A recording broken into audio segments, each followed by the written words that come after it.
I've got good news and bad news. Here's the bad news. Most protein bars are packed with sugar and unpronounceable ingredients. The good news? There's a better option. I'm Will, and I created IQ Bar plant protein bars to empower doers like you with clean, delicious, low-sugar brain and body fuel. IQ bars are packed with 12 grams of protein, brain nutrients like magnesium and lion's mane, and zero weird stuff. And right now, you can get 20% off all IQ Bar products, plus free shipping. Try our delicious IQ Bar sampler pack with 7 plant protein bars, 4 hydration mixes, and 4 enhanced coffee sticks. Clean ingredients, amazing taste, and you'll love how you feel. Refuel smarter, hydrate harder, caffeinate larger with IQ Bar. Go to eatiqbar.com and enter code BAR20 to get 20% off all IQ Bar products plus free shipping. Again, go to eatiqbar.com and enter code BAR20. The following is brought to you by the Social Suplex Podcast Network. This is All Things Elite.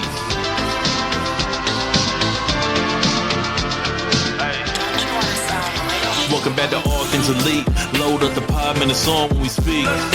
Rich right here, let me warm it up for Austin and Floyd. Couldn't be no one but the boys. When it come to All Things Elite from the fan perspective, swear man, it ain't no question. Hear from them first. Swear man, they putting in the work. No, they had to get me for the verse. Social Suplex Network zone. Hours at a time in your headphones. Austin and Floyd on the microphone. Backing out on the ring, getting in the zone.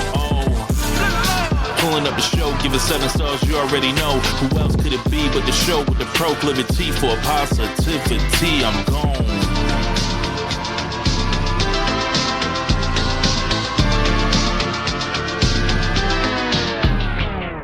Hello, everybody. Welcome to the 311th episode of Social Suplex's podcast about AEW with a proclivity for positivity. Welcome to All Things Elite. My name is Austin Sumwitz.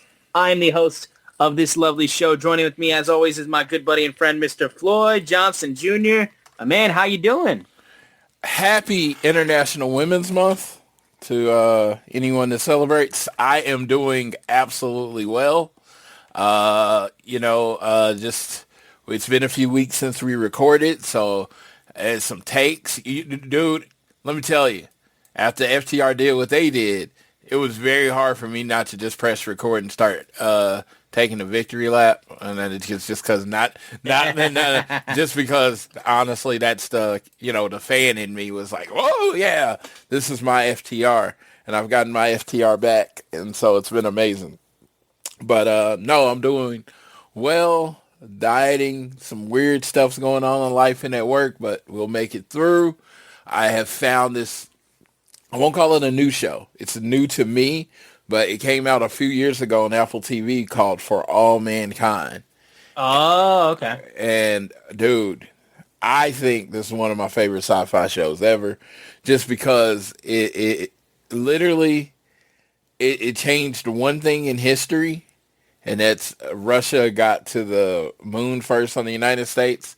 And then this series is basically the butterfly effect of that happening. And it's just like a whole bunch of things change. And like the most random thing is the Portland Trailblazers drafted Michael Jordan. And John Lennon was not assassinated. Those were the two biggest things I remember from the minor changes in history that have come across the timeline. So it's been a very fun watch. I didn't know what I was getting into when I started, but I've definitely appreciated it. I've been destroying it over the last week or so. So I'm not, you're in the sci-fi, really good it's a really good take on sci-fi. But other than that, I am great. This is kind of my sports off season. I'll start caring when the basketball playoffs get here. I guess I'll fill out a bracket for college basketball, but I don't really pay attention to it. So it'd be just like, the person that doesn't know even sports picking all the mascots. That's basically going to be me when I'm doing my bracket this year. And I'm okay with it. It's so funny. I pretty much dropped out of every sport except pro football and college football. Other than that, I don't really watch anything. And it's like, I remember there used to be this malaise between after the NFL season ended And, going into waiting college football came out, I get so depressed. But now I watch so much fucking TV, I don't even notice anymore. And WWE 2K comes out in a few hours, or I'll download that, just kind of chilling. But if everybody knows it used to hit hard, but I know there's basketball guys out there it didn't hit as hard. Basketball used to be like a Band-Aid, but now I just find TV shows to watch. Yeah, I was definitely I was going to be you for sure, where I was going to, of course, with the WWE 2K game coming out, I was going to be all over that. But then, of course, Resident Evil Requiem dropped this week, and I'm actively holding myself back right now because Sydney actually comes home for spring break this week, and she wants to watch me play it. So she's told me, like, don't play it until I get home. And I'm just like, the game came out this week, and I've been trying to avoid spoilers, and I've been, like, holding myself back, and it's killing me inside because I want to play that game so badly. I love Resident Evil. I've been desperately waiting to play that game. I bought the physical on Amazon for my Xbox, and it said it's going to take multiple weeks to get here. And I was like, what the fuck? So then I just bought it on my Switch too. And I was just like, fine, I'll play it on here. I don't give a fuck. I need to play this game somehow.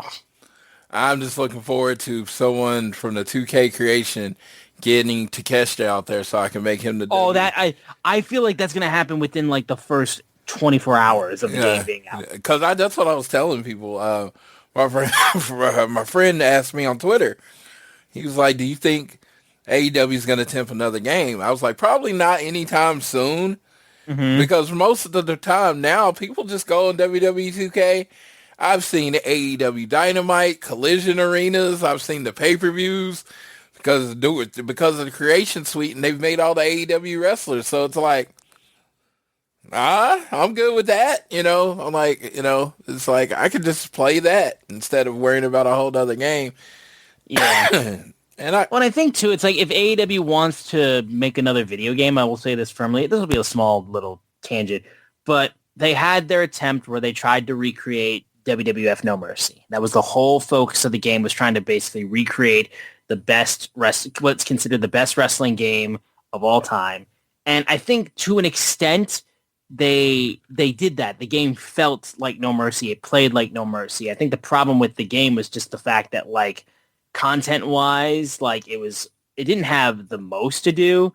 I think when we rolled out a massive content update and they had their little Fortnite type mode, and I was just kind of like, okay, guys, like, this Stadium Stampede thing, it's cute, but it's not going to be, people aren't going to be playing this, like, consistently like they do Fortnite and stuff like that. It needed something more, it needed to be a little bit more just tuned up to be able to have all the content that we wanted. I still think Fight Forever was a really good game, especially for a first attempt with AEW.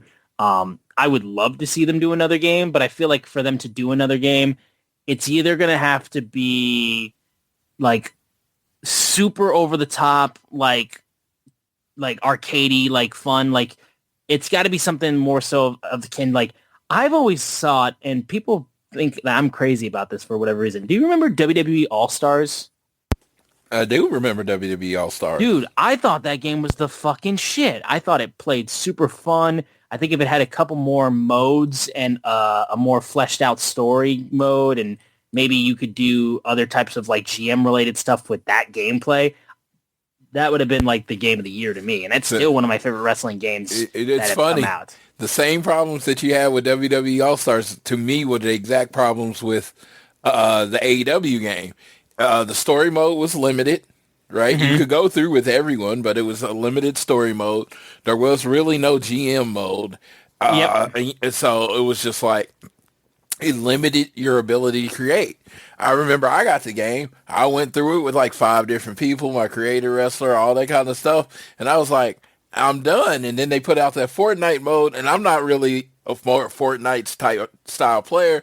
Played it a couple times. I was like, and then I was kind of done with the game. That was the point where the game died for a lot of people, I think. Yeah, and again, I think because they were getting out characters super slow. Like they got Tony Storm into the game, I think it was, but it wasn't timeless at the time.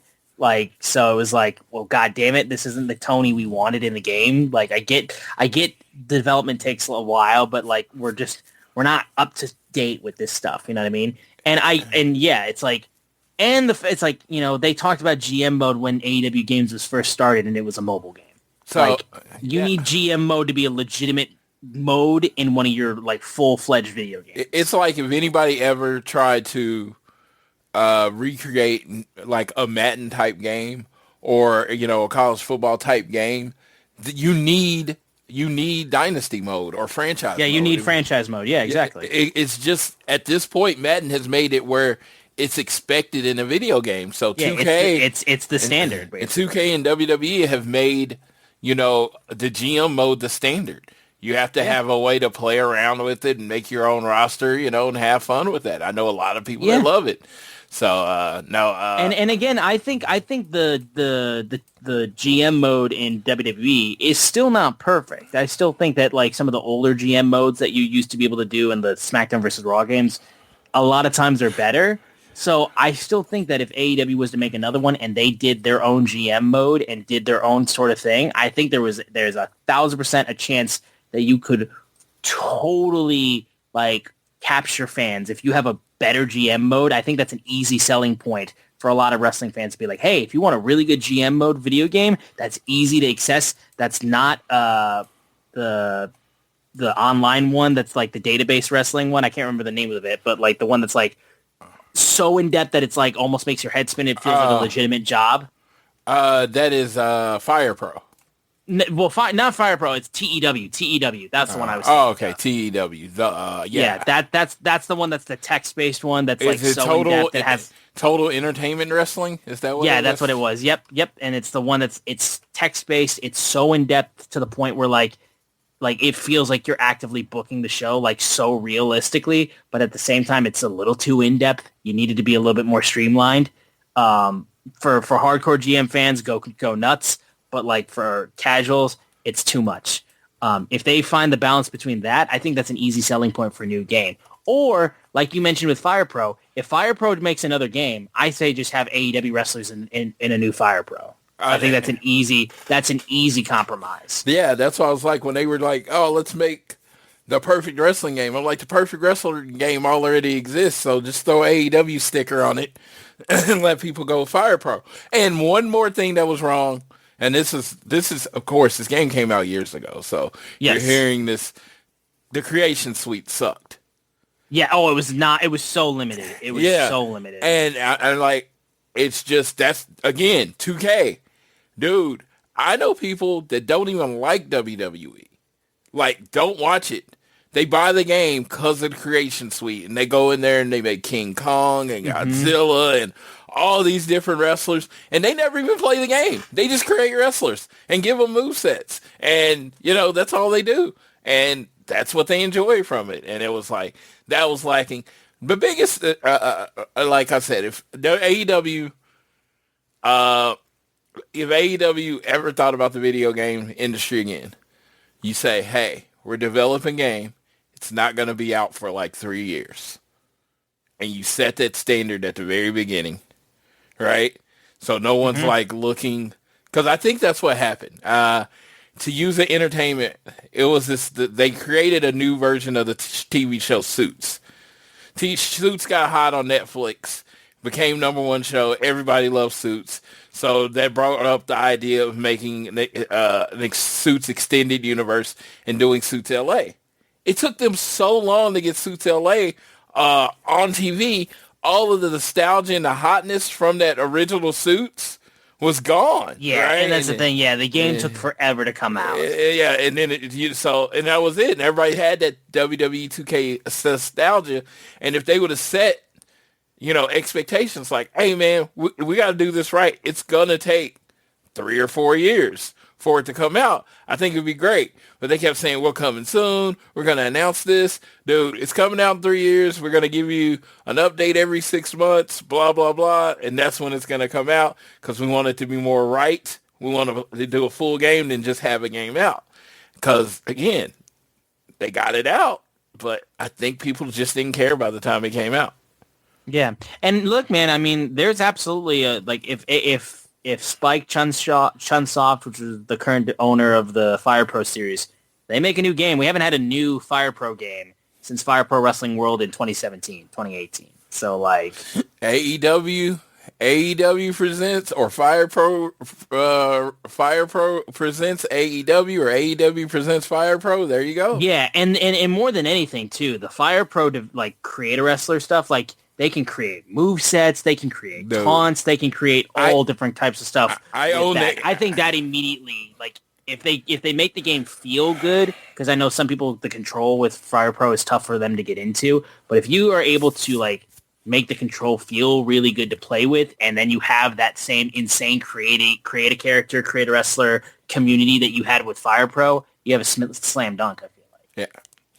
Well, all right. Well, let's stop talking about a game that came out like 4 or 5 years ago at this point? It's almost literally 10 years ago. Like it's close to 10 years ago now. We got a lot to get into with AEW. We've been away for a little bit, especially with me. I've been swamped with work. I'm trying to make sure I continue to pop on every once in a while. So I wanted to make sure we got in here. We're very close to having AEW Revolution in just a little over a week when we're recording this.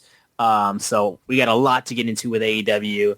But before we get into the show talking about Dynamite, we want to first say we appreciate the support you guys give this show.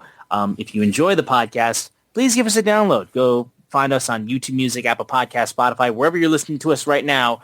Thank you. And be sure to turn automatic downloads on, rate, review, subscribe, share us around with your friends, family, coworkers, whoever you wish. Leave a rating and a review. And you can also find us on Twitter. We are at ATElitePod. You can also find at Social Suplex. They make the show run. They make the show exist. We love being part of the Social Suplex newsletter and Social Suplex Network. Check out all the other shows on the network. You will not be disappointed. I am at Austin Sumowitz, SZUMOWICZ. Floyd is at Floyd Johnson Jr. on Twitter. And sign up for the Social Suplex newsletter. Link is in the description of the show. News of the week. We have, of course, Double or Nothing tickets taking place in Queens. They just went on sale this week on Tuesday. Floyd and I, we got our tickets. We're sitting next to each other. It's like a group of 5 of us. We're all going to be hanging out. It's going to be a jam. I'm super excited that it's going to be my first AEW pay-per-view since All In, so I'm very excited to be going out to this one. Yeah, this will be my first one in New York. Yeah, I've been to New Jersey, and I've never been to New York, so this is cool. Only pay-per-view I've been to was Brooklyn. I went to SummerSlam and NXT TakeOver. So. Yeah, that's awesome. But yeah, no, I'm hyped about that. That's going to be awesome. And then the other part of the big news of the week is the fact of course, we've been waiting on the purchasing of WBD, where that was going to lead things. Netflix was the leading purveyor at the moment, but their bid did not go up. So now Paramount is leading the way for the purchasing agreements for WBD. So good news. HBO Max and Paramount Plus are going to be one streaming service. That was going to be which honestly, thank you, because I mean, in that scenario, I'm all for streaming services just merging into one and just putting all their content libraries together, because I hate how everything's spread out. So I would just having some of them merged together makes shit a lot easier. So now I can watch SpongeBob and fucking Dynamite. Yeah, and that's the great thing. The pay-per-views still should be on streaming because they still have that contract with that. It's so funny because I'm in Knowles 24/7, and I get Paramount through that, right? And I also have AT&T Internet, and I get HBO Max through that. So I'm wondering, is it just all that going to go away, and I'm going to have to sign up a different way, or what's going to happen with it? Yeah, and if you keep track of AEW's attendance and the numbers they've been doing on cable or streaming with the new Nielsen rating numbers, again, we don't know if they're correct. You take them with a grain of salt, but if you're taking these numbers as real numbers, AEW's killing it right now. So I know there's been thoughts that, Paramount, with the UFC and the deal with TKO might not want to keep the deal with AEW. I'm like, are you going to throw away what feels like 600,000 to 1.5 million, somewhere in that range? I'm not saying it's 1.5. I'm saying it's in the range of 600,000 to 1.5 million viewers every week. Are you just going to throw that away? So we'll see. You know, I always say this about this kind of stuff. I have no control over it. Right. I am going to keep watching AEW. I'm going to keep going to their shows, but what channel they're on, all that kind of stuff, that's a Tony Khan problem. That ain't a Floyd problem. Exactly. They own the company. They get paid the big bucks to make those decisions and figure that shit out. So, like, as soon as I find out, like, where I watch my show is where I watch my show. Yeah, it would be insane to me if, you know, like I said, if you take all the numbers as is or whatever, that they would get rid of a show that brings in that many viewers. So that would be weird to me. It would be very odd. So yeah, we got a couple things we real quickly want to catch up on that we missed that we hadn't been able to talk about. Big thing, I just want to jump out and say it. I now know, and like, I mean, I felt the same way that Floyd felt when FTR finally stopped their goody two-shoe ways and turned back into being heels. I was right there with him. I felt the exact same way, and I was just like, fuck yeah. But Floyd felt it even harder than me because, I mean, he's ride or die with FTR even more so than I am. Like, I can never be as hardcore for FTR as he is. It's just not possible. But, Swerve. I mean, we know he's he calls himself the most dangerous man in AEW. And he said that many times. And he's talked about that many times. But now, just the fact that the most dangerous man in AEW is acting like it, and that's a tagline for a heel. And he's a heel again. The vicious table spot he gave Kenny Omega after the match off the steps was unbelievable. And it's so good. I love Swerve as a heel. He's done great as a babyface. He's done very well as a babyface. But Swerve, the bravado, everything about him is a heel. And this is what I am so excited about. Especially considering the fact that, like, the main title picture has featured a lot of the same guys. This is a good way to shake things up. Having Swerve back to being a heel, back to doing the stuff that he does best. And it just, oh yeah. I was so fucking happy when this happened. I was so happy. Yeah, and it was exciting. Him and Kenny Omega put together an amazing match. Meltzer rated 5 stars. Like, again, that's not a end-all, be-all number, but it's almost like a Cisco and Ebro thing or Rotten Tomato score. I'm telling you what it is. Doesn't mean you got to agree. You take it with how much importance that you take it with. Yes. So they put on an amazing match. Shout out to Rich Latta, who was in the building. And I told him, I was like, Swerve invited you to a match, and then you got to witness a murder. Because, Vertebreaker on the table, like, taking out Kenny Omega after putting on that table exploded. Yeah, it was such an amazing match. And, like, the music, Nana, the gear with all black, the big-ass chain, the slow interest, the methodical way that he does his gimmick. Does his promos. Everything works. Everything about his presentation is a very much a heel or anti-hero presentation. Okay? One of those ways. But it's not this pure on babyface, let's shake hands and let's the best person win bullshit. That's not what I thought the aura of Swerve and this character that has come out since he came back from injury. The aura, the energy, the everything from it was heel, and now all of it actually fits together, in my opinion. Oh, absolutely. I mean, this is just so unbelievably.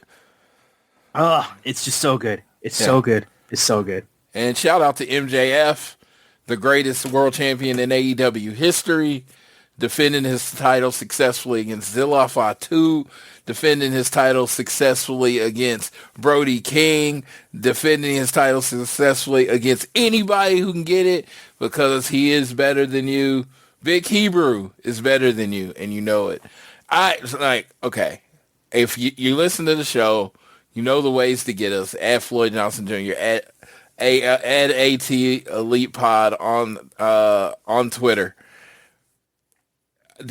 Can I have a Big Hebrew shirt? Can a giant black man who is not Jewish at all rock a Big Hebrew shirt? I just need to know, because I want to get the shirt It's like, it was in my cart, and I was just like, what is this giant black man looking at wearing a shirt that says Big Hebrew? You know Hey what man, I mean? it would have been the same. It would be the same thing if I bought a shirt that said Big Black, the shirt that said Big And Black. my friend Caleb got it, and I just thought that was hilarious.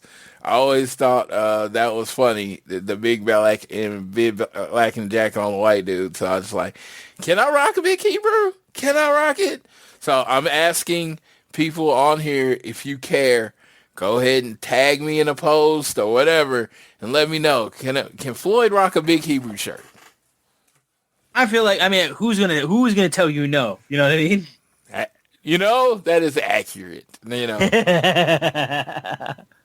But yeah, Floyd, do you want to touch on a couple more things that we missed from the previous weeks? Okay, so so we had this situation a couple weeks ago where the Young Bucks were in the ring with the wheelchaired, handicapped, non-wrestler Stokely, and they were doing, this was 2 weeks ago. Yeah, they were being bullies, and they super kicked the family friend, the family member, the member of FTR, Big Stoke. They super kicked him. So then we had a collision match. It was the Rascals, the undefeated team version of the Rascals, which is Zachary Wentz and Desmond Xavier. And they were wrestling FTR in an eliminator match. Okay, they're having their match. Through the match, towards the end, the Young Bucks again put their nose in FTR's business, causes a distraction, and then the Rascals win. Well, during the ring time, this was in Oceanside, California. The Young Bucks brought their family, and FTR was yapping with them. But at one point, the dad tried to spit on him. The mom took a swing at her, so much so that she fell.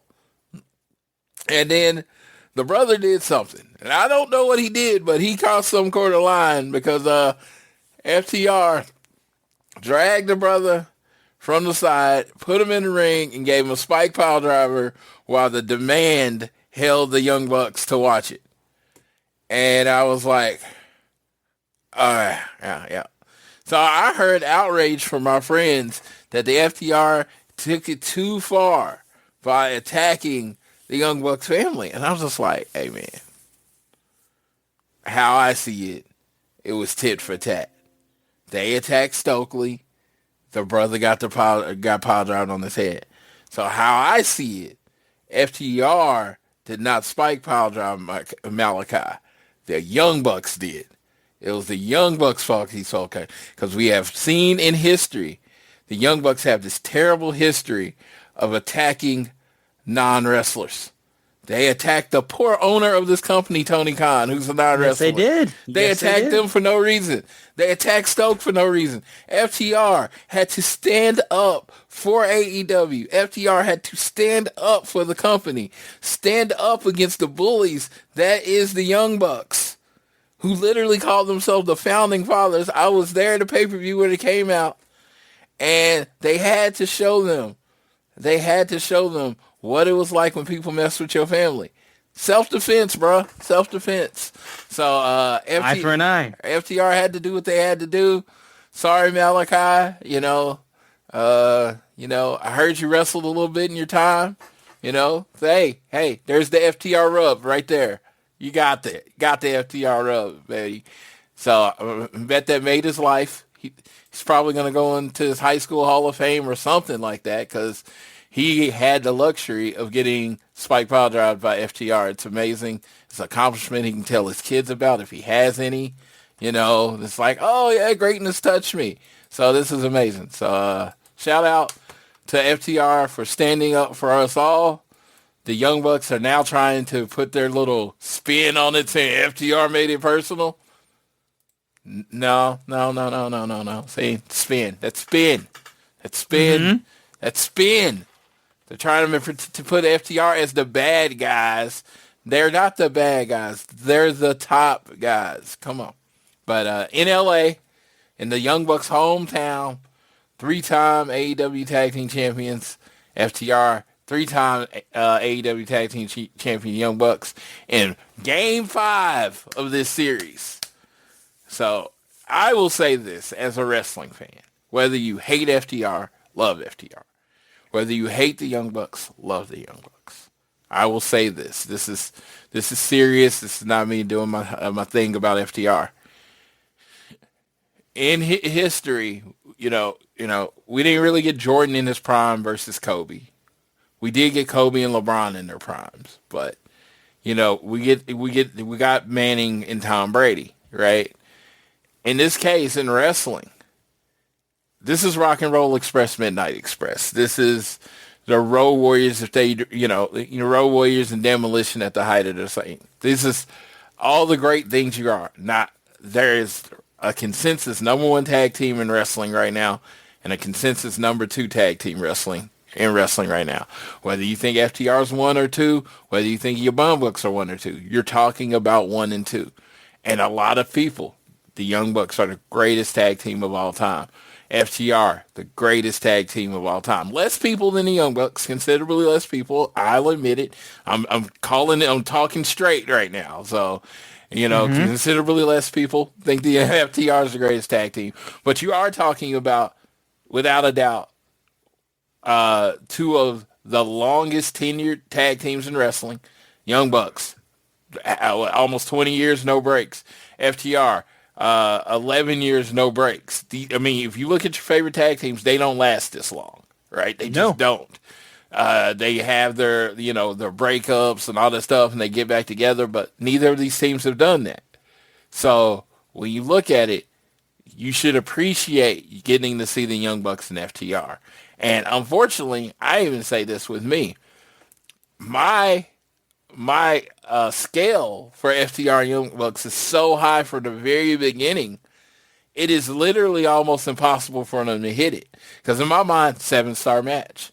Well, 7-star match means the greatest match you've ever seen ever. That's a pretty hard scale to meet right there. It's tough. It's a tough scale to meet. It's like, but anything other than that, to me, is like a disappointment because I know what these 4 guys can do. So this is, it's funny. And this literally goes along with this, and I'll keep it very short. I dropped out of the Jordan, Kobe, LeBron argument.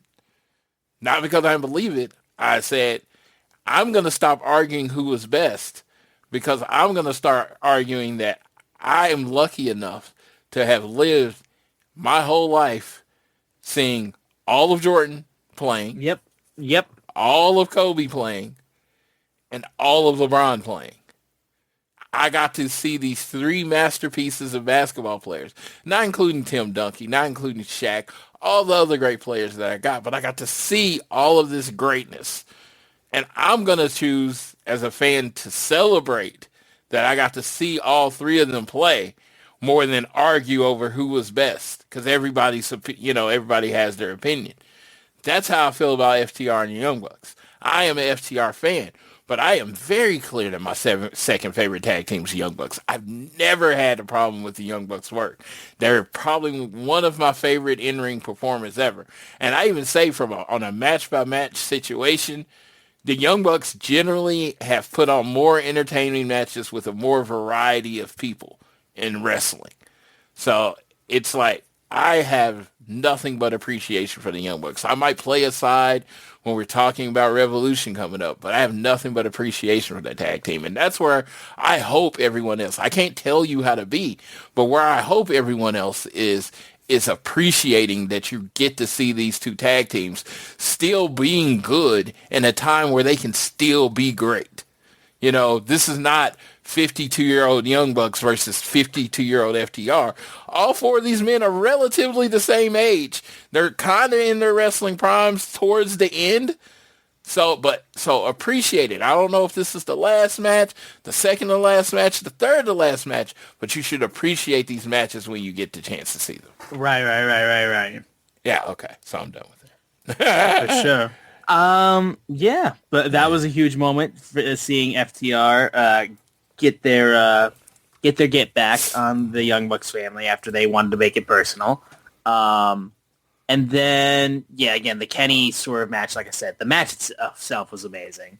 And also we had the Inspiration. You know, they had a little promo thing from Collision, and we're going to talk about them on Dynamite as well. And then also on Collision, we set up the opening match of the show with the MJF, you know, the double coin thing. What did you think about that, by the way, with him trying to do the double coin thing and be like, oh, no, I'm not going to deal with this Texas death match bullshit. I don't wrestle these death matches, this horse shit. I'm like, you literally were in a dog collar match a few years ago, man. I don't know if you remember that. This is what I'll say about MJF. How did you not have another coin in your pocket?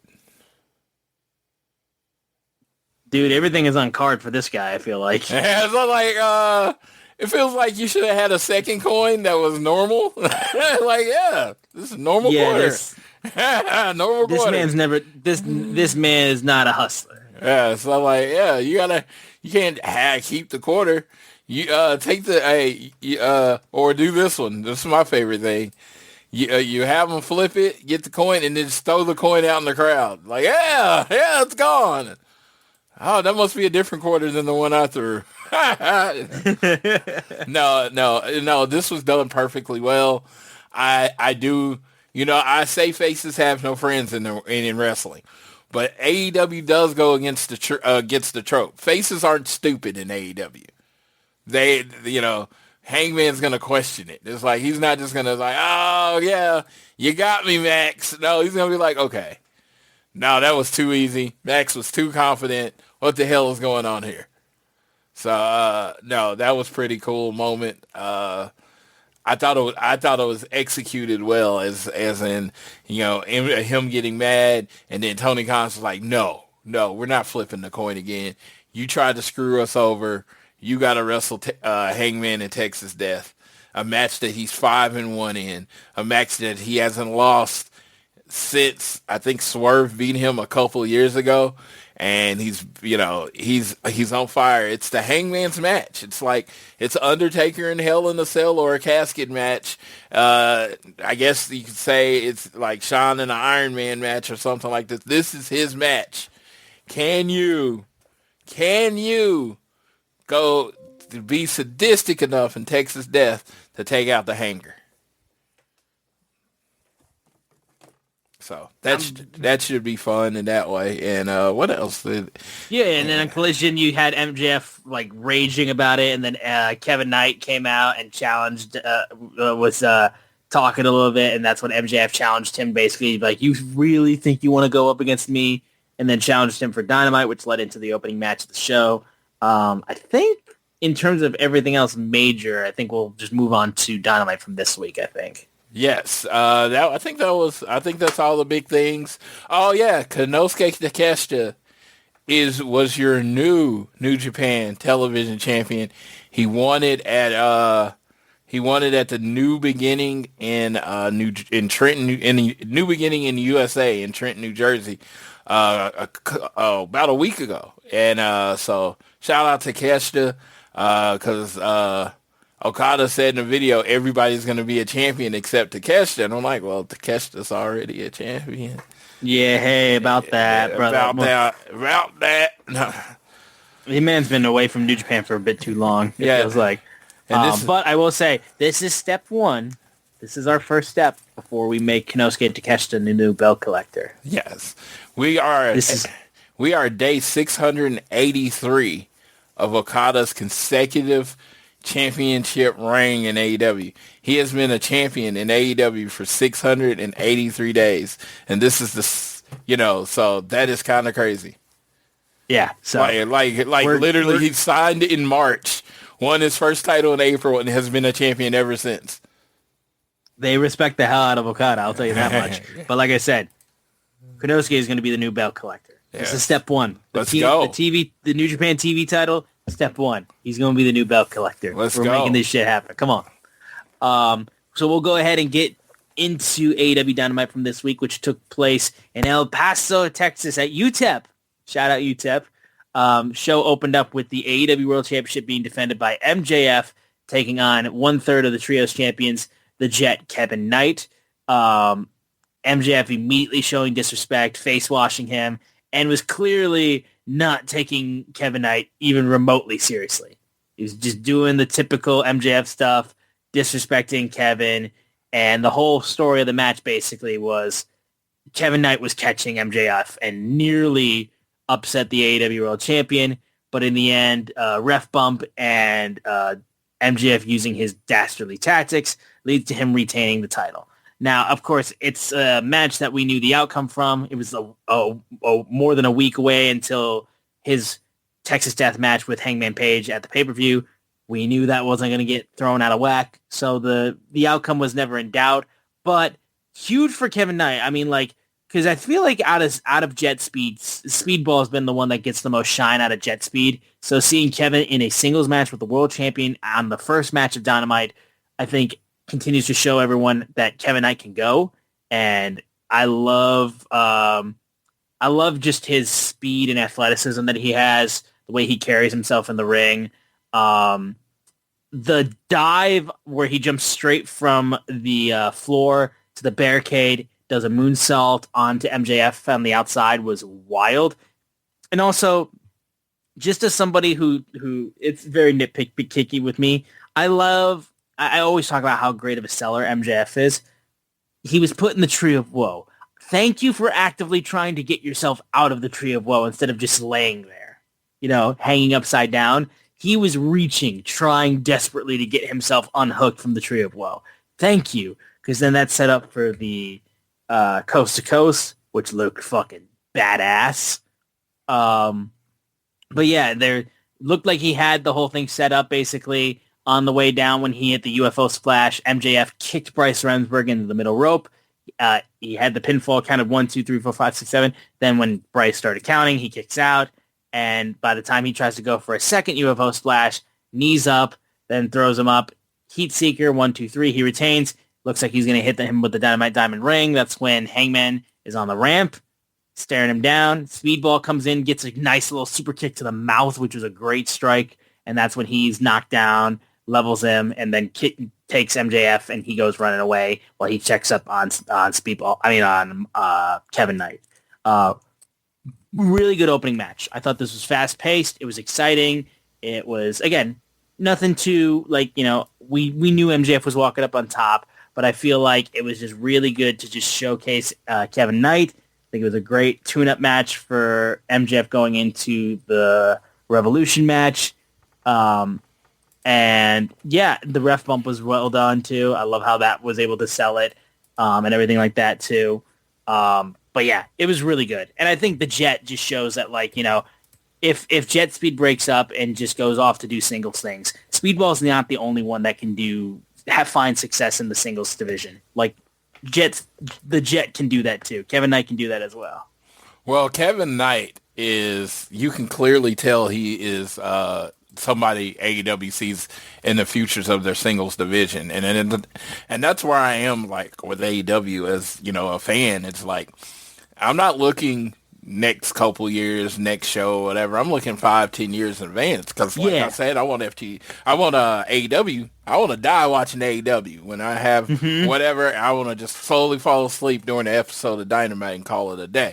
So I want this to last forever. And people like Kevin Knight are going to be the basis of this. And you saw this in there with Max, that this is just a TV match. And again, I bring this up too much, that MJF is the modern day Ric Flair. And that's what this was. It was just he made Kevin Knight look really, really good. Kevin Knight makes a mistake. He hits the Heat Seeker, match over. That's wrestling, and so I'm looking forward to Kevin Knight in the future. Oh, yeah. No, it was great. It was a great way to open up the show, get Hangman in there doing his thing and distracting MJF so he gets popped in the mouth by Speedball at the end, like I said, was great. And that set up later on for the main event for later on tonight. But we'll go in next to the tag team match, Darby Allin and Orange Cassidy versus the Dogs. Gabe Kidd and Clark Connors jumped from the start. They were all beating the hell out of each other, throwing each other to the outside and slamming each other. The great movement where Clark Connors, running from one side of the ramp to the other, goes off of the steps and spears Orange Cassidy through the timekeeper's table, was a great spot. The one that is absolutely, again, God damn it, Darby. Every goddamn time this man finds a way to scare the fucking shit out of me. He gets placed on the top rope by Gabe Kidd and he pushes him over and like flips over head right on the apron and just like whiplashes to the floor. It sucked. It sucked so much. It made me feel nauseous. Like I was just like, oh my God, Darby, Jesus Christ. It was very physical. I loved how when they took out Orange Cassidy with the table spot, it forced Darby to be on a 2-on-1 situation. So he took a shitload of punishment, and eventually they get Orange Cassidy into the ring, and then he starts really ramping it up. The double suplex that he did to him as well. He tried to use his belt. Clark Connors tried to use his belt to use on Darby Allin before the tag, and that's when Darby took his belt to force him into a tripping him up and everything like that, which allowed him to get the tag. It was really, really well done. Coffin drop to the outside, which is able to help split up the War Dogs, and then Orange Cassidy closes things out, hits the orange punch on Connors, gets the pinfall. They celebrate. Before we get to what takes place afterwards, Floyd, just your thoughts on the match itself. Match was extremely fun. I am completely numb to Darby spots. You just said it, and I realized he did it, and I was like, yeah. I remember watching it, and I just had no strong reaction to it because I just kind of think that's who Darby is. And it was almost 2 years to the date of Sting's last match, where I'm literally in the front row watching this man go through a ladder through a glass table to the point where the glass literally breaks and comes out into the audience section. So it's just like, once you see that, it's like, Yeah, I was going to say, you seeing that in person definitely, I think, numbs you to any other Darby spot. I'm like, yeah. Well, hey, as long as he ends up getting up, I'm okay. I'm like, 1,000%. As long as he gets up, I will say, it's just because I love the dude so much, and he's my favorite wrestler in AEW. I always just like it. I always feel a little bit of that like lump in my throat where I'm just like, oh Jesus Christ, that looked like it fucking sucked. But again, like he lives for that shit. He goes on CVV and talks with a smile on his face about all the shit that he's put his body through. Yeah, crazy thing about this match, and this is the Floyd detail that he'll notice that no one else will notice. So all the action and getting speared through the table happened before the match, right? Yep, the match hadn't even started yet. Clark Connors spears Orange Cassidy through a table. Only Darby Allin's in the ring with the two guys. And the referee thinks it's a great decision to ring the bell at that point. Yeah, at that point, Orange Cassidy still, like, he doesn't check on Orange Cassidy. He doesn't go and, like check him up. He, like, literally, Darby and I think he'd get into the ring, and then the bell rings. And they're like, okay, so now, I mean, it's basically 2-on-1 on this point until Orange Cassidy gets back on the apron. What happened to referees making sure most wrestlers are physically able before ringing the bell? It just seemed like a detail to skip over in that case. And again, it's wrestling, don't get me wrong, but I'm just saying, that just seemed like, that just made the refs look like an asshole. Like, hey, you just saw him get, like, let's just start the match. Oh, okay. There was unfortunately for Paul Turner, it was not a good look for him. Yes, he does not. Because of Darby Allin, he's now numb to people taking big bumps too. So I get it. Yep, it's basically like that. And then, of course, after the match, David Finlay jumps up and shillelagh in hand, jumps Orange Cassidy and Darby Allin. Gabe Kidd and Clark Connors come back up. They beat up the boys again, and then that's when, the dogs. We got the dogs. So David Finlay becomes the 18th, and this is a shoot number. 18th wrestler AEW has signed in the year 2026. We are not 90 days into this month, and AEW has signed 18 new people. Genuinely wild. So the story with Dave Finlay looks like he wanted to go to WWE. His brother worked. His brother's a wrestler there, Uriah Connor, I believe that's his brother. and his dad is one of the coaches, and he wanted to go work with them. Apparently, he got an NXT offer, and it wasn't like the higher level. It was like the lower level NXT offer. It was kind of like, well, we know. I've got good news and bad news. Here's the bad news. Most protein bars are packed with sugar and unpronounceable ingredients. The good news? There's a better option. I'm Will, and I created IQ Bar plant protein bars to empower doers like you with clean, delicious, low-sugar brain and body fuel. IQ bars are packed with 12 grams of protein, brain nutrients like magnesium and lion's mane, and zero weird stuff. And right now, you can get 20% off all IQ Bar products, plus free shipping. Try our delicious IQ Bar sampler pack with 7 plant protein bars, 4 hydration mixes, and 4 enhanced coffee sticks. Clean ingredients, amazing taste, and you'll love how you feel. Refuel smarter, hydrate harder, caffeinate larger with IQ Bar. Go to eatiqbar.com and enter code BAR20 to get 20% off all IQ Bar products, plus free shipping. Again, go to eatiqbar.com and enter code BAR20. Your dad, here's an offer kind of thing. Again, this is rumors, speculation. Put an asterisk by this. Take this with a grain of salt. This is just kind of how I've heard it on the internet this week. So, and then, but he also had a deal on the table with AEW. And AEW, you're basically on the main roster as it is. Pretty much. So he signed a contract with AEW this week and showed up. Like I said, I mean, there's probably more details out there, and there are people named Jave Meltzer, Sean Ross Sapp. If you want nitty gritty on this kind of information, they are out there to provide that, but that's the basic information that I pulled up from it. Welcome to the team, David Finlay. I always play like this. Just because you sign with AEW, I'm not going to pretend like you're the greatest wrestler ever. Just because you leave AEW, I'm not going to pretend like you're the worst wrestler ever. I've never been that big a David Finlay fan. I liked FinJuice. I like the War Dogs aesthetic with the guns and all that kind of stuff. I like all of that. Don't get me wrong. And now they're just the dogs. I like all that. That goes without saying, but I generally find them kind of boring as a wrestler. So I just want to get that out there. And I'm not going to be like, oh, my God, David Finlay's the greatest wrestler ever. I'm like, hey, yep. I'm hoping with the presentation with Gabe Kidd and Clark Connors as a trio, they can be in the trios division. And, maybe we can see something from Dave Finlay because, it's a lot more promo work. And maybe he'll do something for me that gets me excited for him in a way that I've never been. But as of right now, it's a solid signing because you basically signed a faction. Yeah, no, I am 1000% looking forward to this. The War Dogs being in AEW, I think is a good faction to be in AEW.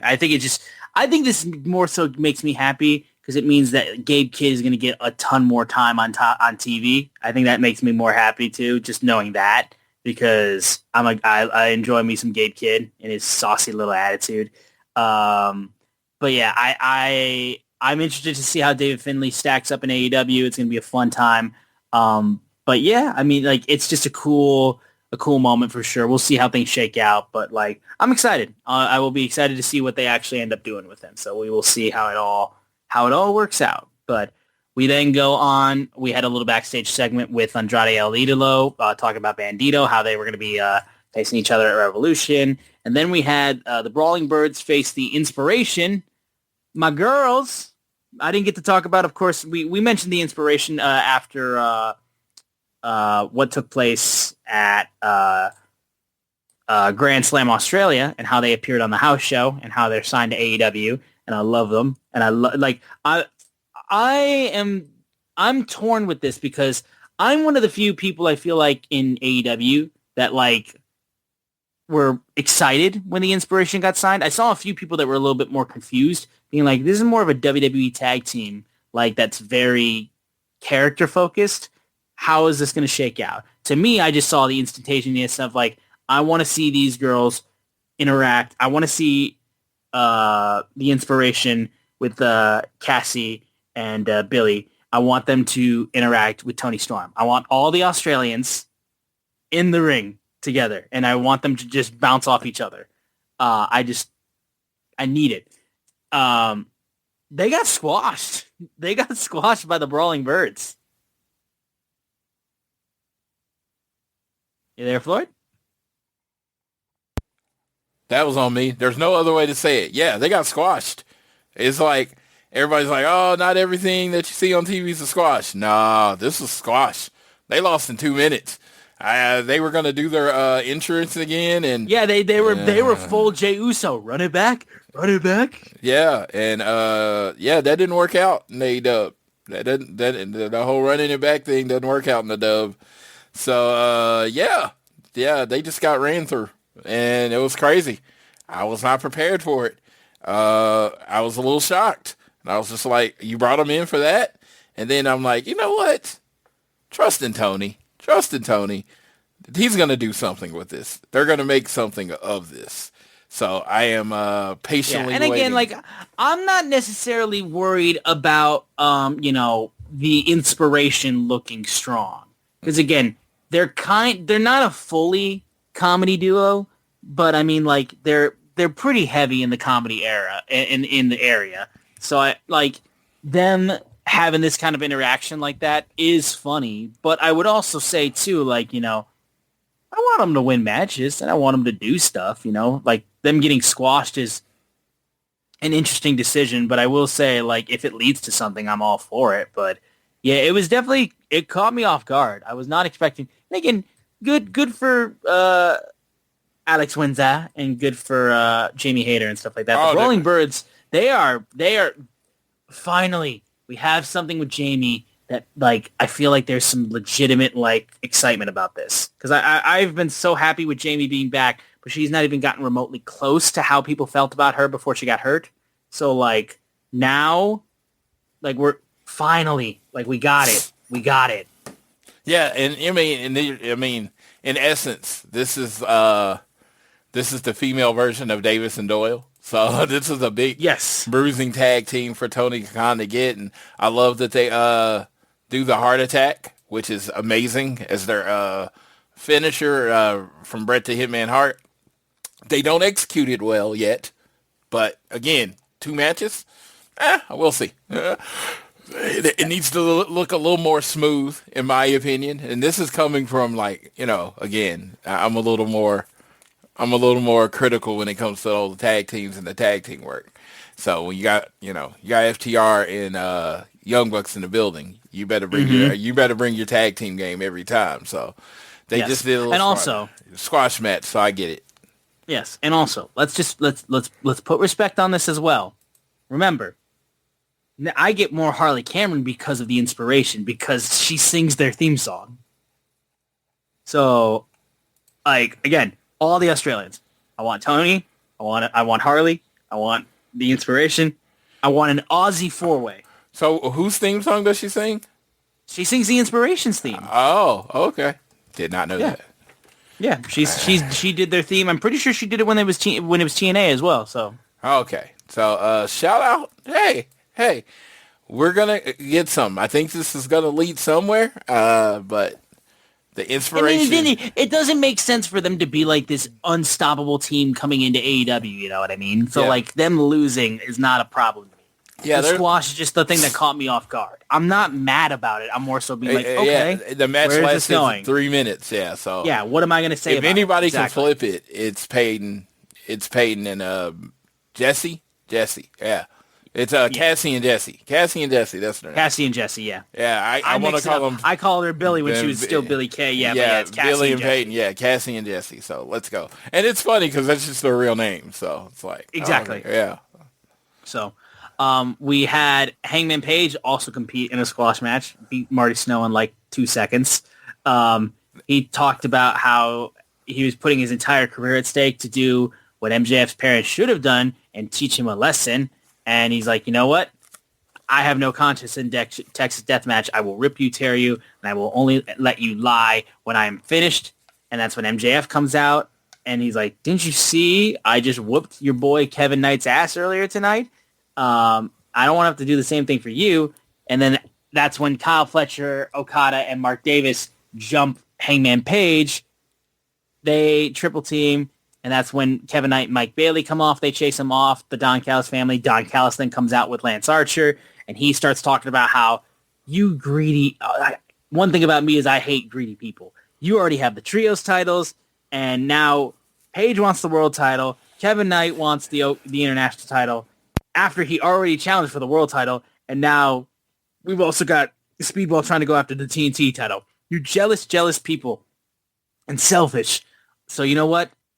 We want those trios championships. We want to face Jet Set Rodeo tonight on Dynamite in the main event. And they accepted, and that was put into the main event of the show. It's been a while since we've had a match announced during the show be put in like that's typically like a sports entertainment type of thing where like, you know, you go into the show and this gets announced day of the show and then you find out what the main event is basically. The only reason I can say it's more consistent and good is because it was set up by Kevin Knight throwing out the challenge on Collision, and then it led to Don Callis being the sneaky person that he is, saying, oh, you know, he knows that Kevin Knight didn't want to wrestle him on a night that they already wrestled, but he doesn't care. So at least it was a follow-up to a storyline that was already written, and then instead of something seeming like it was just thrown together, Cody versus Drew. So at least this seems more organic than the other option. Yeah. So that was announced. We then had a backstage, a pre-recorded vignette of the contract signing, I guess, with FTR and Young Bucks. They agreed to no physicality, and they were talking all this type of stuff, basically. And, you know, FTR talked about how them, Young Bucks, Briscoes, greatest 3 tag teams of this millennium, and we already handled the Briscoes, so when we beat you guys at Revolution, we will without a doubt be the best tag team of this millennium. And the Young Bucks are like, shut the fuck up. You made it personal when you attacked our families, and you made our kids see everything you did. He almost basically swore at them. Those Christian boys, he swore. Somebody says that Matt, a friend of mine, said Matt. She's like, he doesn't cuss. I was like, fuck the Revival? I heard him cuss a lot on BTE. A lot. They didn't say F the Revival. They said fuck the Revival. So I heard this potty mouth dude cuss a lot. This is more Young Bucks propaganda. Okay? They started this shit. And now they're like, oh, FTR is so mean. No, FTR is like, fuck the Young Bucks. No, nobody said that. Young Bucks started this shit. Okay? All right. Enough said.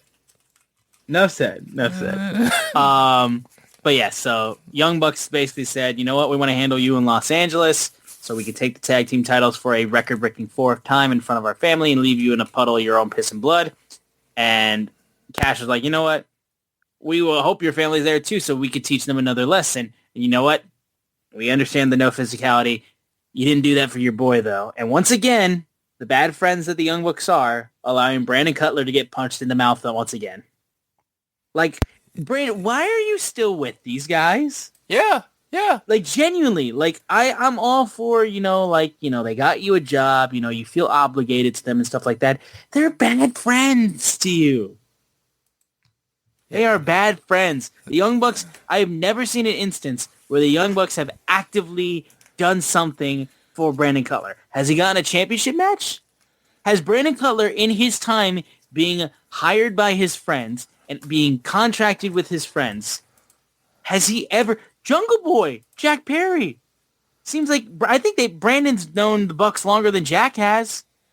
But Jack's been the one that's been getting the most opportunities compared to Brandon. Brandon should be the one that's being put in tag team, in trios matches and stuff like that. He's known them longer. Instead of going for a trios title, instead of going for a tag team title that you can't win, well, how about you go for the trios titles and help get Brandon Cutler get a title in AEW? I mean, what kind of crap is that? What's he gonna have to do to get on TV? Fight Big Boom AJ? Is that what he's gonna have to do to get on TV? Come on.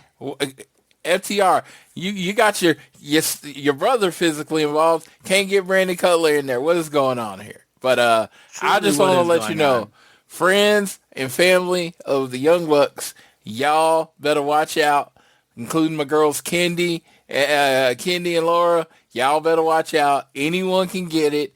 If you come up with your little Young Buck size in the airport and then you get power drove, that's not on FTR. It's called self-defense. Thank you. If you're wearing a Young Buck shirt, we take that as an act of aggression.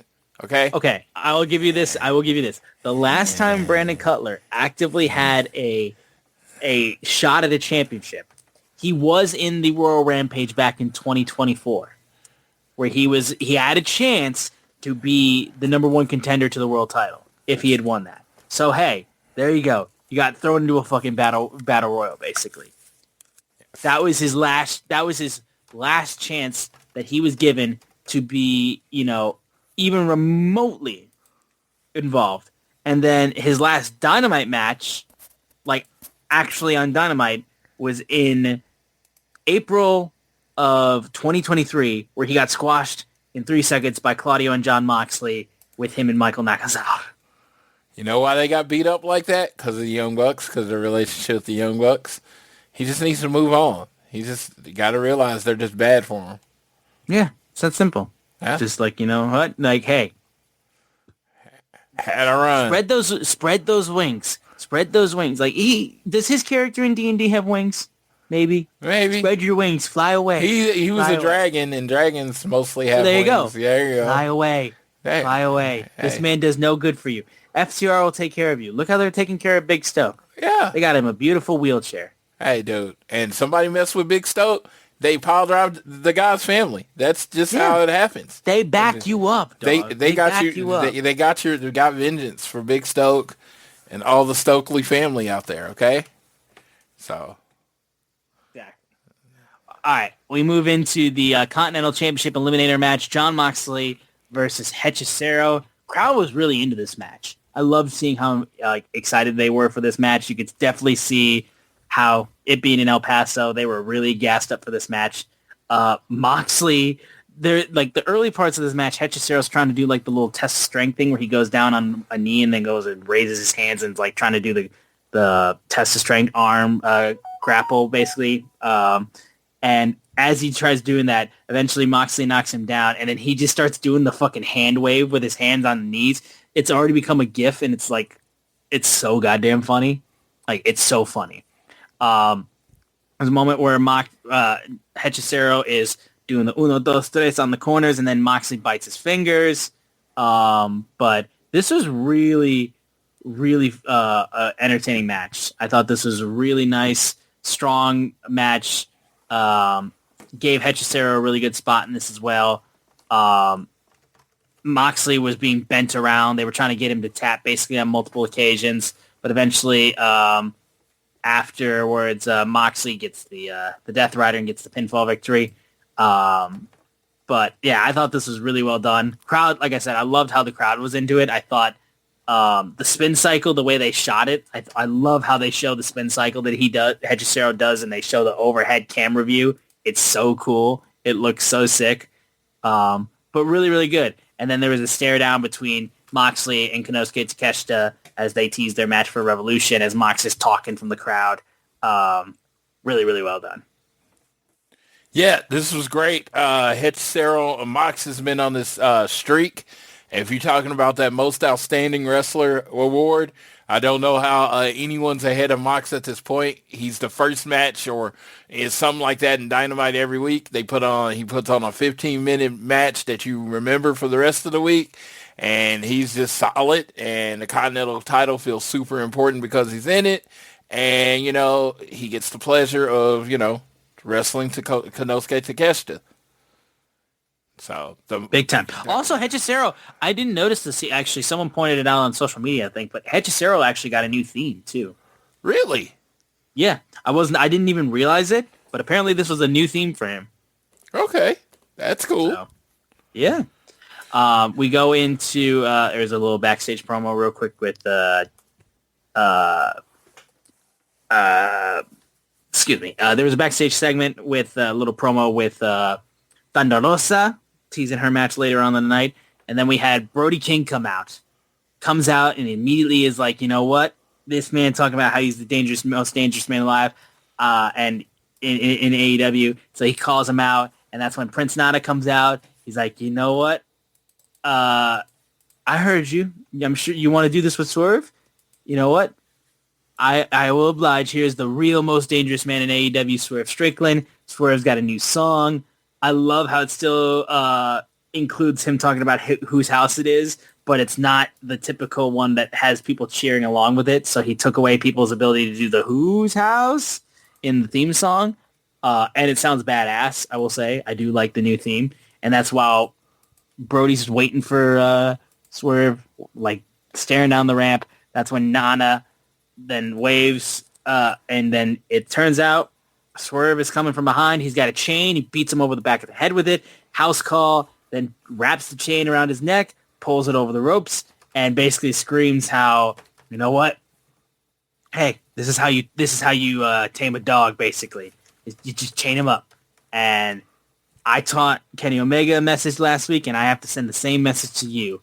I will be seeing you at Revolution, and he's talking shit, and that's when Brant Bandito runs out and saves him. This is Brody versus Swerve. Fucking yes. Like, this is my match. Every other match, like, it. You know how people pick, like, when an album comes out, a lot of people like to claim songs. Like, oh, I claim track 7. I claim track 7. I claim Swerve Strickland versus Brody King as my match. That is my match. It was booked for me and me alone. Tony Khan listens to this show. He knows the wrestlers I like, and he booked Swerve Strickland versus Brody King. I am so fucking excited for that match. I'm at the point in my oldness where I learn something that's really old, new every week. I didn't like you. The whole claim thing. I was like, I don't know what that is.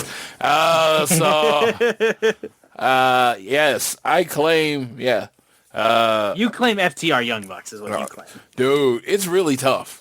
You want to talk either that or Moxley Takeshita, I feel like. Yeah, or MJF Hangman. It's like, when you talk about my favorite wrestlers in AEW, they're quite featured on Revolution. This is a pay-per-view for me. You know? I know. I mean, we'll be talking about the full card when as much of the card that's announced for when we do our preview next week. Yeah. But I mean, and then Bandito versus Andrade, dude. I mean, like, fucking A. This card is for me, and it's like, dude, who, like, all respect to every other company. Who else can do this?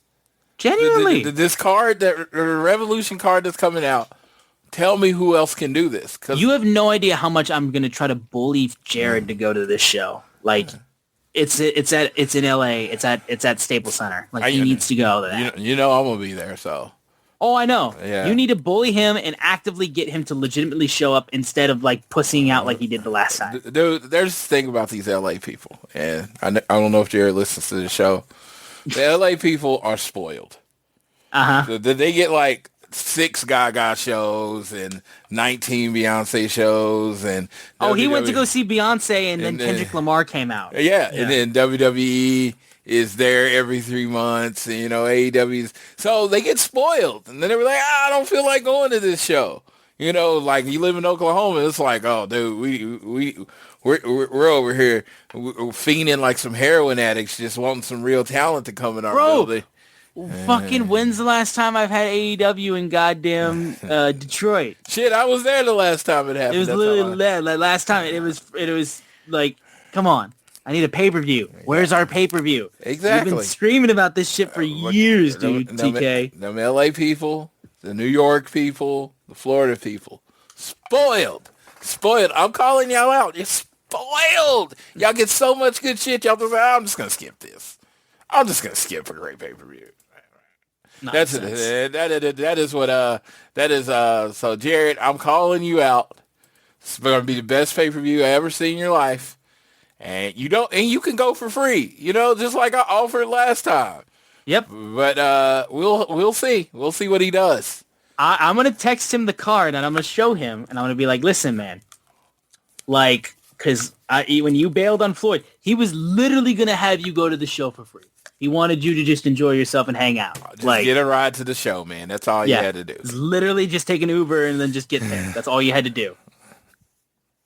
So, We'll see what he does. I'm a bully him though. I'm gonna make sure that he like fucking accepts it. Cause like, dude, he can get to the show for nothing. We continue on to the show. Death Riders had a little bit of a promo backstage, basically Moxley talking about, Cal's family, CMLL. He does. That's all you got. I've never heard a faction's energy change as much as Death Riders have. Yes. Yeah. Oh, and let me ask you this. Hey, remember when Moxley had that bad ankle that was suffering in every match? Didn't seem like he was worried about the ankle too dude, much. that shit is gone. It is gone. He was tapping to everybody, and he decided, I just kicked my ankle a few times, and it was fine.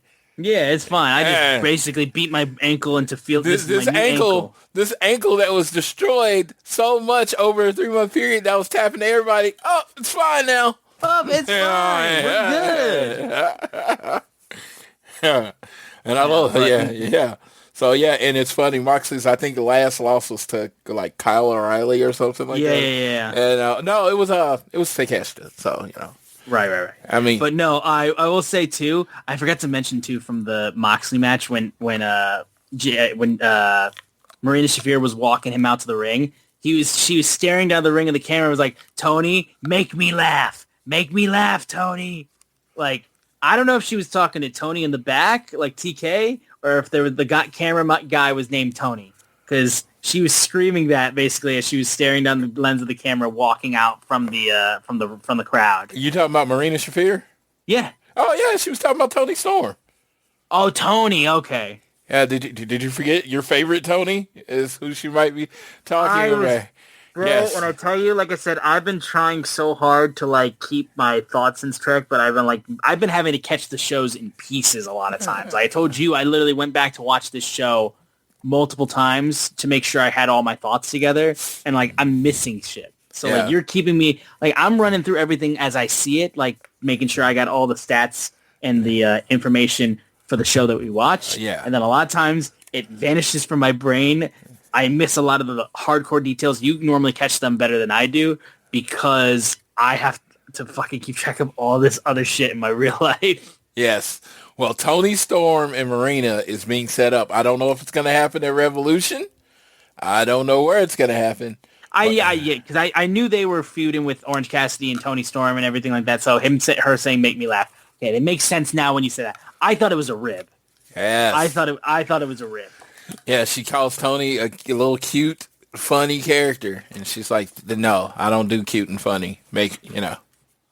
So there you go. Yeah, there you go. All right. Well, I'm glad we cleared that up, and I'm glad once again my head is still spinning from how busy I am. But either way, we go into their promo, and he says basically to catch that Revolution, we're going to go as far and as long as we takes. We're going to see this through to the very end. Because all these advertising agents they got in pro wrestling, nobody does it as we do. Nobody does it like this team. All these factions trying to get involved and everything like that. Then we get to the AEW Women's World Championship match. Tekla defending her title against Thunder Rosa. And I thought this was pretty good. It's one of those things. It was fine. Yeah. Let me tell you. And she immediately, like, when Thunder came out and she had the bandage around her neck, too, I'm like, well, there's the story of the match. Yeah, well, Thunder Rosa was a little rusty. I mean, I saw her match with Julia. It just seemed a little slow, and this match honestly kind of went along with that. I didn't think it was bad. It just felt slow. That's the word I'm going to use. It just didn't feel like, and then, like, Tekla just won, which is great, but it was just like, okay, I can immediately see whether it's on ROH, whether it's on ever, Thunder Rosa needs to get some more matches under her belt, and I think she'll be fine. Don't get me wrong, like this, that's the whole thing about AEW not having as many shows. You don't have that many time to get into shape, to work your way into ring shape. So yeah. But I thought this match was fine. I thought it was a nice, definitive win for Tekla, and she looked even more evil because she hit an unnecessary stomp that was great, and then beat up, so this was a good match for her. Yeah, like I said, I thought this was pretty well done. I thought you could definitely see the points where things were getting a little bit sloppy in points. I thought the moment where Chris came out in her jacket outfit, I was like, oh shit. And I loved how the Triangle of Madness were just egging on. They were waiting for it and how they wanted it. The extra stomp at the end was also really well done. Yeah, I thought it, like I said, I thought it was good. I thought it was definitely could have been better at the same time, but it was whatevs. Not much else I got to say about that. I am excited though for the 2 out of 3 falls matched up we're going to get at Revolution. Me too. We had a little video package from Jack Perry. Moving on. We then have Tommaso Ciampa. Yeah, Jack Perry about to get his 900 chance at the national title. Something, man. I don't know. I mean, what's the point of being a champion and beating your opponent if they're just going to get 9 more shots? I don't know, man. I just feel like, you know what? This is his thing. This is his little corner to play in. Go have fun. I just cannot care.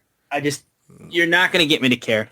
You have to make a huge revamping of everything about Jack Perry before I actively give a shit.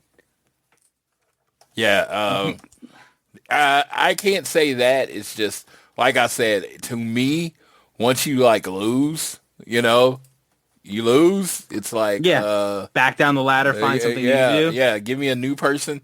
Like this roster's too deep for you to keep going back to the same match over and over and over and over again. I agree. Yeah. I agree. And especially when, nope, not going to say it. We're just going to move on. I'm trying to be nicer this year. We're going to move on. Ciampa comes out and he talks basically about how Kyle Fletcher, he took the TNT title from him, renamed it from Sylvie to Pinky, and now I'm going to I know what's going to happen when they run it back, but if I have to play games, fight my way back, if I have to go to war with Mark Briscoe, if I have to, whatever I have to do to get back to that, win matches or whatnot, I will get back to that. But that's when FTR comes out, and Dax walks up and immediately hugs Tommaso Ciampa and be like, because he said he wanted to be a top guy in the promo there, in the interview. He's like, well, if you want to be top guy, be around top guys. So we want to, hey, join us, help us take over this company. And Ciampa was like, I remember you guys. I hated you 10 years ago, and feeling still the same all these years later. And looked at Stokely, was like, the grown-ups are talking. And that's when Dax was like, you got a problem with Big Stoke. You got a problem with us. And, Ciampa heard that there was a no contact clause with the Young Bucks they signed earlier tonight. We didn't sign one. He immediately nails Harwood. Cash jumps in the middle, and they're like, nope, we're not going to do this. I'm not mad at you. We'll see you Saturday on Collision. So Ciampa now getting into a little bit of beef with FTR. So that Psycho Killer coming out. The Ciampa reminds me of Swerve. His name is the Psycho Killer. His music coming out. Everything about his energy reads one thing. Heel. But for some reason, he's playing the good guy right now. And again, I expect that when he debuted. It happens. Yeah, but you're called the Psycho Killer. I agree. I'm like, you're not Trust called... me. I'm always going to be vouching for Ciampa as a heel. As a man who loved his stuff with Johnny Gargano in NXT, it was one of my favorite things in wrestling those years. Like, I'm right there with you. Trust me. I understand. Yeah, so he slapped Dax. And I was like, I'll see you on Saturday. Well, FTR's already wrestling, so, it seems like groups in these companies have been working in 3 or more. I would not be shocked, out of the realm of possibility, if Tommaso Ciampa joins up with old FTR on Saturday. So we'll see. I don't know. Just that we will. Yeah. We had a backstage segment where Tony Storm immediately checked in on Orange Cassidy after he was getting beat up, and then screamed at the camera basically how I love, first of all, that he's her darling Clementine. Like, that's such a great little thing. He goes, where there are war dogs, there are death riders not far behind. So if you're not behind far behind the war dogs and the death riders are not far behind them, then there's no better behind to be behind than this behind if you're a nicotine-chewing Nazi. And I was just like, okay. I don't know. Goddamn. Yeah, okay. Huh. It wants their lips twisted and her face fisted. And I'm just like, oh, Tony, I love you so much. So that was great with Tony sticking up for Orange Cassidy and checking in on her. And then we go into the main event of Dynamite, the Trios Championships being defended by Jet Set Rodeo, I should say, versus Hangman, Speedball, and Kevin Knight versus the Don Callis families, Kazuchika Okada, Kyle Fletcher, and Mark Davis. It was the main event, and they saved the best match for the show for this moment. This was so good. This was so good. Like, I enjoyed every part of this. I thought it was so awesome. And the fact that this is the way they set this up, having Mark Davis get the pin. Oh, so cool. I thought this match was so good. I thought it was so entertaining. Everybody in the match did an amazing job. Hangman doing his thing. And then proceeding to see Kevin Knight still fighting through with a tape around his waist, even though after everything he went through with MJF earlier in the night, once again, Speedball just absolutely killing it. I love the spot where he tries to springboard into the ring to hit Kyle Fletcher. Kyle slides out of the ring, and that's when Speedball moonsaults off the ropes onto him. So, like, he basically knew what he was going to do and caught him lacking. Such a good moment, too. But even still, it looked like they were going to win it with Jet Set Radio with Kevin Knight trying to go for the UFO, and that's when Mark Davis was in there. Interference by MJF on Hangman, costing him, and that's when Kevin Knight takes the pin because he gets hit with the Rainmaker, and then Mark Davis proceeds to put him down and finish things off with the remember the move, Awful Waffle. Finished him off with the Awful Waffle, and Don Callis family add on to the belts. The Don Callis family are the current belt collectors. They have TNT Championship. They have the International Championship. They have the Trios Championships. And, I mean, they're going to be wanting They that. have the New Japan Television Championship. Don't forget. They do. Andrade has just two. Got it. Andrade has two belts. Everybody. Everybody gonna It's the be biggest champion. faction. It's the best faction in AEW right now. They are ruling over everything, and it's a huge victory. I'm glad that it gets the trios belts off of Hangman, just so that way they focus on the world title. Hopefully, this means that we can see Jet Speed go into the tag team division once again and start doing chasing after the belts too. Because I feel like if there's anybody that could be a future tag team champion that isn't the Young Bucks or FTR, it would be Jet Speed. I just feel like getting them into that title picture would be massively huge. I feel like, because to me, it just makes all the sense in the world. I feel like after we had Brodito be the new up-and-coming tag team that won the tag team titles and were so great with it, I think Jet Speed should be the next in line after FTR and the Young Bucks do their thing. I completely agree. But yeah, massively entertaining main event. Great moment for MJF, getting a little bit of comeuppance on that, being able to get revenge for what Hangman did to them earlier in the night. Ties everything together.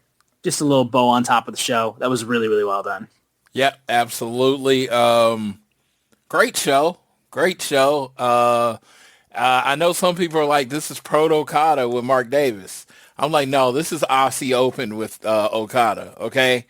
This is the tag team that had been together for years, Kyle Fletcher, Mark Davis, Aussie Open, and then they added Okada. So Aussie Okada is what I'll call them. So here we go, all champions, double champions. That leads to, like that stat I was saying, 683 days Okada's been champion in AEW. This is his second time being a double champion in AEW. Like, other than just making him the world champion, I don't think there's a person that is booked with more reverence than Kazuchika Okada. Yeah, I get that. Yeah, honestly, I mean, yeah, his first singles loss was John Moxley. Like what? Yep. Like first singles title loss was John Moxley. So it's not like this dude loses all the time, and he was still the international champion, and now he's the trios champion. He's the belt collector. He's stage champion. I mean, if it wasn't for Athena's reign, Okada would be the streak everybody's talking to about. Yeah, he can't be a forever 1,000. champion like Athena, but he's good. Unfortunately not. No one can be the forever like Athena. She's a one of one. She's never losing. No, never. Yeah. But that was AEW Dynamite. Like I said, a really, really good show. It's got me excited for next week for the go-home show for Revolution. And we got some exciting stuff for Collision as well. We're going to have FTR defend their tag team championships against the Rascals. Hype about that. Claudio versus Konosuke. I mean, right there and then, that's just a fucking banger of a match. Swerve's going to get a match with Gravity. And we also have a $200,000 four-way tag match between the Outrunners, Private Party, LFI, and the Swirl. Can I just say what? That's that fucking team name. Oh my god! It's because of Vanilla fucking Baby. Yes. So, and then let me tell you. When I was young and I got soft serve frozen yogurt, they were like, "Do you want the vanilla? Do you want the chocolate? Or do you want the swirl?" So every time I hear it, it undoubtedly makes me hungry because I'm fat. But it's also an amazing name because it's such a douche heel name. Like when people are like, "I hate that name," correct. Oh, I hate it. Oh God, the swirl's such a stupid name. Correct. Like yes, that's the whole thing. You're supposed to hate them from the name and all. But yeah, I do. I like the swirl. Every time they put on a match, it's fun. So I know this four-way match is going to be fun. Yeah. Oh, it's going to be very entertaining. That's for sure. We got a couple more things we want to touch on real quickly before we close things out. Floyd, do you want to go through our other headlines? Hold on just a second because I can lead into it. Yeah, my webpage has stopped popping up on my computer, so I'm going to have to reboot. All good. Yes, so that's all fun. Good. Well, so first of all, the big thing with AEW related stuff is the fact that Danhausen showed up in a box and everyone in WWE hates him. So that's the thing that happened. Yes. Danhausen is in WWE. He debuted at Elimination Chamber and he came out of a box. He showed up with dancing vampire demon ladies, including his wife, which was very cute to see. But Danhausen is in WWE. He was posting on Instagram like freedom stuff, including a picture of the genie from Disney's Aladdin, where he gets the bracelets off his wrist, and he's like, "I'm free." And now he's in WWE. He's back with CM Punk. Look at them. Yeah, I will touch on this just firmly because I do like Danhausen. I bought the Danhausen fucking like Wrestle Crate shit. You know what I mean? That they released at one point. I got all that shit. I think this is a massive success story. I think anybody who is an independent wrestler should look at Danhausen and see that as a massive boost to their encouragement and to their belief that if they believe in themselves and they work hard and they do as much as they possibly can and they believe in what they do and they like do it 100%, they can get wherever they want to go. Danhausen getting a WWE contract in the year 2026 is a fucking wild statement. It doesn't make sense. It shouldn't. It's in reality, like this is just something that you would not expect to happen, but it happened. And I'm so happy for the guy that he gets this opportunity. I'm so happy for Danhausen that he gets to experience that. I think the WWE casual fans are going to eat him alive. I fear for him, and I fear that he could only last maybe a few months because the situation with him in AEW was basically he did everything that he could possibly do in AEW. Once TK kind of didn't have anything else he wanted to do with him, paid him to stay home, and then just let his contract run out. Like Danhausen, we just didn't see him for a while. He was still selling merch and everything like that, but I mean, there was nothing else that they had for his character. on AEW TV. And I'm pretty sure we're going to hit a point where in like a few months' time, that probably becomes the case with Danhausen. Now, who knows? I think the guy is good enough to do whatever the hell he wants. But whatever the case is, I'm rooting for him. I really want to see him do well. But yeah, him getting booed out of the building at the Elimination Chamber definitely set up a Wild Things, an idea of like what could come down the line. But him immediately flipping it afterwards, being like, I debuted to a rapturous applause. Yes, God, Dan does this shit. Like Danhausen does this shit so well. That being said, to all of you WWE fans, listen, I'm not trying to be disrespectful or anything like that. You like your shit and like be a fan, enjoy wrestling. I'm not trying to. Hello, we had a technical issue. The internet in my house completely went out. So during Austin's farewell or to get off the show, I let him go ahead and go to bed because he has to work in the morning. So I'm just here for the wrap up, the end of the show. Here are my thoughts on Danhausen. I like Danhausen. I think he was a funny character. I thought he was always a great way to break up a show or match to keep a moment from too serious, especially when he cursed you and punched you in the nuts.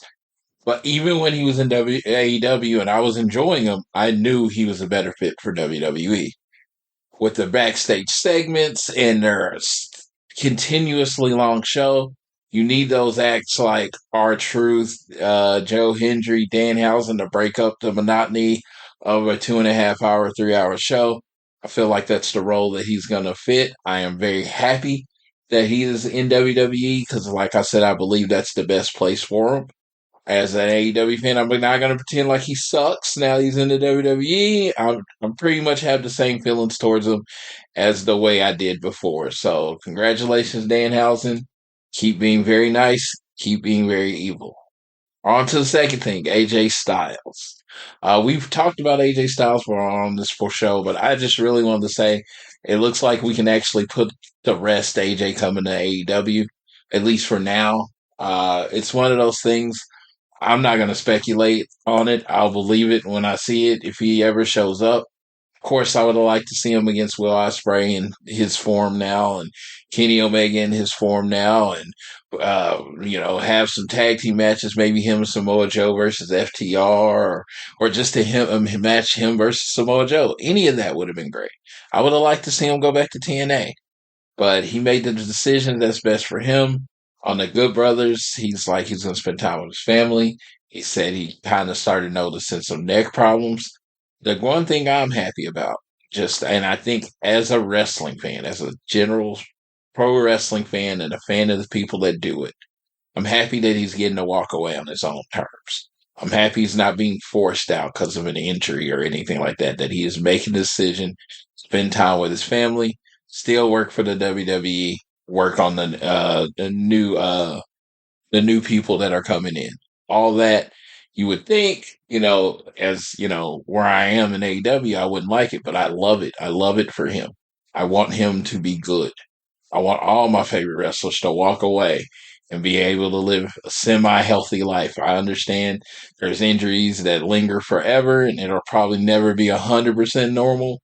But if they can have a semi-healthy life, I'm going to root for it every time because as much as I like being entertained, they are people. I just want them to have a good time. All right. Well, that's it for the topics that we had today. And I'm going to wrap up the show like I normally wrap up the show. Make sure you're sending us your messages at AT Elite Pod on Twitter. But most importantly, spring's coming. Spring is the time, renewal, harvesting, all that good stuff. Not fall is harvesting, but renewal and shit. And it's like, make sure you're taking stock in your life, seeing if you are where you want to be, and if you're not, where you need to be to get there. Let the people you know that you love them.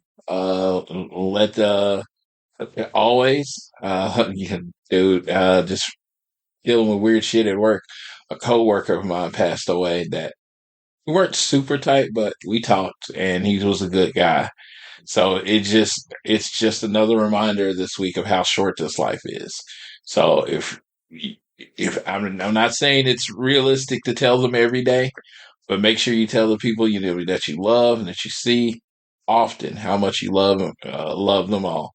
And with that, I will leave you how I always leave you, whether it is home, work, or school. Always do your best to be elite.